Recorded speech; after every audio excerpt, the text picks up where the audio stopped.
primeiro tipo é eu falando com Deus em línguas, e eu não entendo e ninguém entende. O segundo tipo que a Bíblia trata é Deus falando com a igreja com línguas estranhas e alguém interpretando.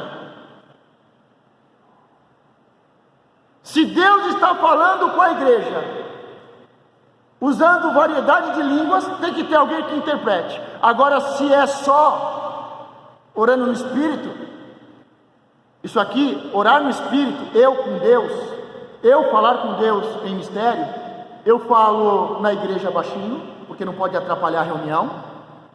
Eu falo na rua, eu falo em casa, eu falo em qualquer lugar, em qualquer hora. Em qualquer lugar, em qualquer hora, eu posso falar em línguas. É uma ferramenta, é uma chave. Você não precisa sentir para falar.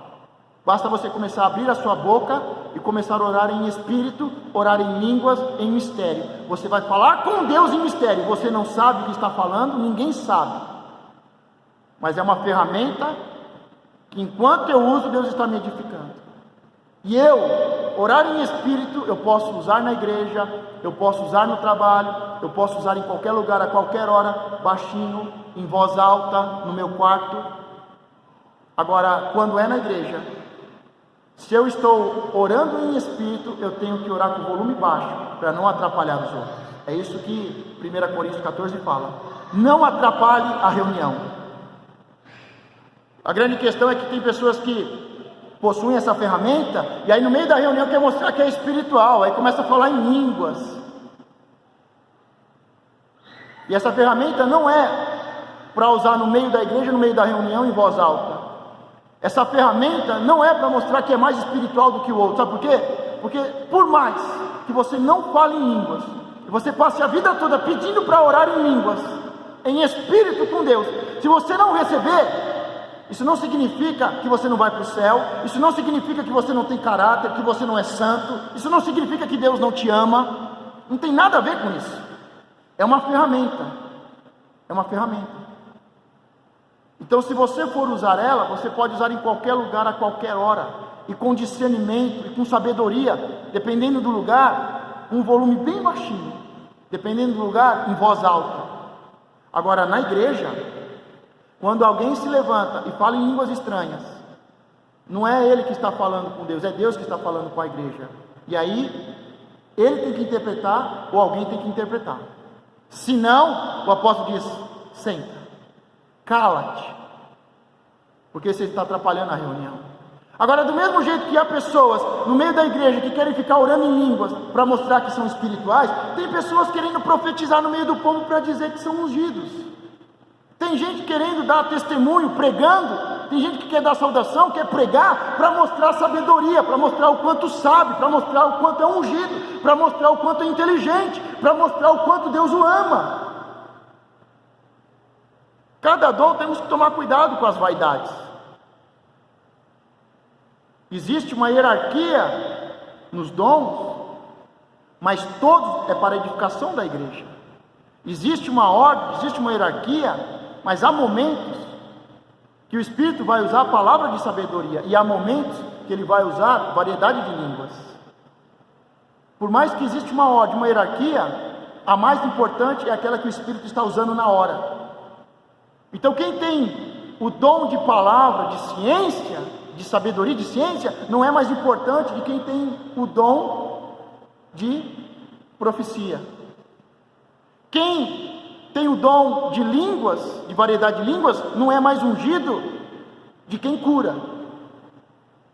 Então, quando a gente tira a vaidade, quando a gente tira a carne, quando a gente tira o nosso eu quero aparecer, eu quero mostrar o quanto eu sou santo, o quanto eu oro em línguas, o quanto Deus me usa, quando a gente tira essas coisas pequenas, essas coisas menino, aí o Espírito começa a usar de verdade. Então, agora vem o terceiro tipo, porque o segundo é variedade de línguas, é só para alguns. Deus fala com a igreja, é Deus falando com a igreja. Aí tem o dom de interpretação das línguas, também é só para alguns, não é para todos. Todos são edificados na igreja ou ambiente de adoração e de ensino. Enquanto a ferramenta de orar no Espírito eu uso em qualquer lugar e em qualquer hora, com sabedoria, no volume certo, Agora na igreja, quando alguém se levanta para profetizar, e Deus falar com a igreja, quando alguém se levanta para falar em línguas, variedade de línguas, é Deus falando com a igreja, tem que ter alguém que interprete, tem que haver interpretação, é para que toda a igreja seja edificada. Aí não é eu orando em espírito e sendo edificado, mas é Deus falando com a igreja e toda a igreja sendo edificada. Então são dois tipos. O problema é que a gente mistura tudo, e a gente confunde tudo, e a gente coloca um texto contra o outro, e há tanta gente confusa, e há tanta gente zombando, e há tanta gente traumatizada. E existe um terceiro tipo, são as línguas. As línguas são um sinal. Em 1 Coríntios 14 diz, as línguas são um sinal. Um sinal para quem? Quando alguém está orando em línguas, é um sinal. Um sinal para quem? Para os incrédulos, ou seja, para aqueles que não conhecem a Deus, ou para aqueles que estão fora da igreja. Esse também é um dom que só alguns têm. São as línguas. As línguas são um sinal para os incrédulos. Só alguns possuem esse dom. Um homem fala em outra língua com outro homem. Lembra o primeiro tipo de oração em línguas? É eu falando com Deus. O segundo tipo é Deus falando com a igreja. Agora o terceiro tipo de línguas é quando uma pessoa fala com outra pessoa, e ele fala em uma língua que ele não conhece. Ele fala em variedade de línguas, em línguas estranhas. Eu não sei o que eu estou falando, mas aquela outra pessoa sabe, porque eu estou falando na língua dela, na língua materna. Eu não sei hebraico, mas Deus começa a me usar para falar em variedade de línguas.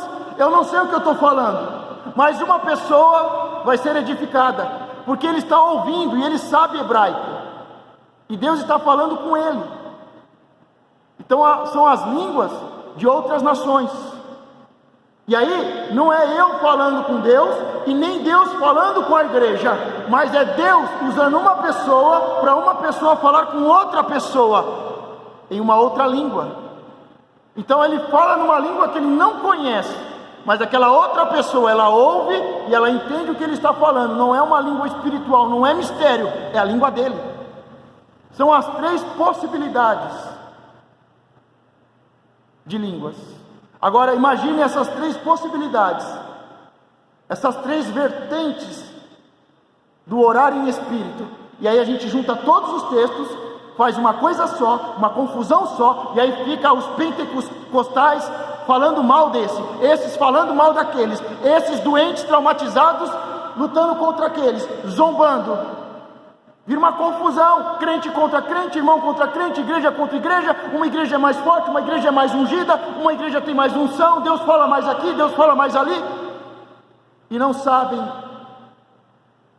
o que está acontecendo. Bem simples.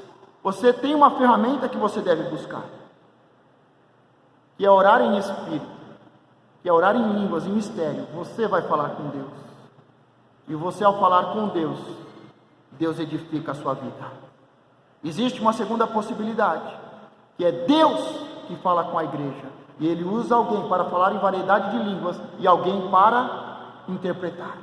E existe a terceira possibilidade, que é a possibilidade de Deus usar uma pessoa para falar em variedade de línguas, em língua de outros povos. Uma acontece no pessoal, no particular, na minha casa, no meu quarto, no meu dia a dia, a hora que eu quero. Eu não preciso sentir uma unção para começar a orar em línguas. Eu preciso ter a ferramenta e começar a usar. O outro geralmente acontece dentro da igreja, em um ambiente espiritual de adoração, em que Deus vai falar com a igreja. E o outro acontece aonde? Num lugar peculiar, num lugar muito único, aonde há muitas pessoas de vários povos e nações.